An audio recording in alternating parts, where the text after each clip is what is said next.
It is midday in the heart of the Nigerian market. The sun blazes over this crowded stage where every color is amplified and every sound is a demand. The air vibrates with pure, concentrated life, a chaotic, intense, and sweaty energy. Here, every transaction is a battle, and one of the fiercest generals is Mama Ifeoma. No, that's the price, my brother. I cannot drop lower than this. You fight for every penny. That's the rule of the market. But sometimes, Mama Ifeoma thought, the fight takes you away from what matters most. It takes your vision. Back at home, the market's chaos was far away. In their modest room, Ada and Mimi found a rhythm of their own. Ada gently braided Mimi's hair while Mimi washed a tin plate. Each small motion was a quiet act of care.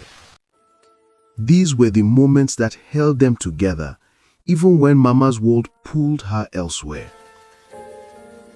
You missed the spot, oh, my fiery one. If Mama saw this plate, she would sigh. After their small afternoon routine, the sisters set out for home. Ada's steps dragged with exhaustion, weighted down by an unseen sickness. She teased her at first, clinging to their playful banter. "You are walking like grandma today." Mimi, my head feels funny. There's tired, and then there's the kind of tired that scares you a little. Ada was clearly drifting towards the second one. By the time they reached their small room, Ada's legs were shaking and her skin felt too hot to touch. Mimi tried calling their mother, but the calls didn't go through. She didn't know whether Mama had no airtime or whether the noise of the market was swallowing everything again. "Sit down. Please, just sit." Ada lay on the bed, shivering, and Mimi felt her chest tighten with fear. Her eyes landed on the money Mama Ifeoma kept tucked high on the shelf. It wasn't a lot, but right now it looked like the only hope she had. Mimi climbed up, hands trembling, whispering a small sorry under her breath. Every heartbeat seemed louder than the last. "I'm sorry, Mama." Then, without looking back, she ran toward the pharmacy. The streets were heavy with evening light. Vendors were closing. Traffic was thickening. Mimi clutched the packet of medicine, imagining how Ada would feel once the fever eased. "Take this, give her fast." Her legs pumped like they were fueled by fear itself. Every step brought a mix of hope and dread. And then, everything went sideways. Back home, Ada's fever climbed higher. Sweat soaked through her uniform. She tried calling out for Mimi, but her voice dissolved into the room. A late afternoon haze settled over the house. Mama Ifeoma was the kind of tired that sinks deep into your bones. She dropped her market bag and noticed instantly. The room felt wrong, too quiet. "Mimi, where are you?" She moved to the inner room and found Ada curled on the bed. The fever had taken her voice, low and shaky. Her uniform was damp. Mama knelt beside her, trying desperately not to panic. "Ada, where is your sister?"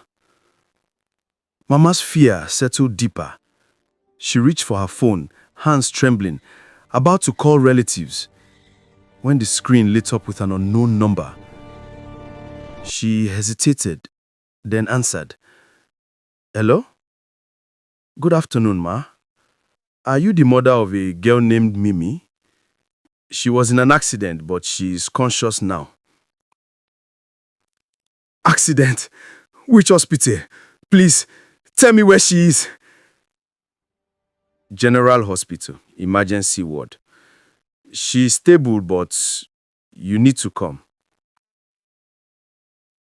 She lifted Ada gently in her arms. For a second, she looked torn between both daughters.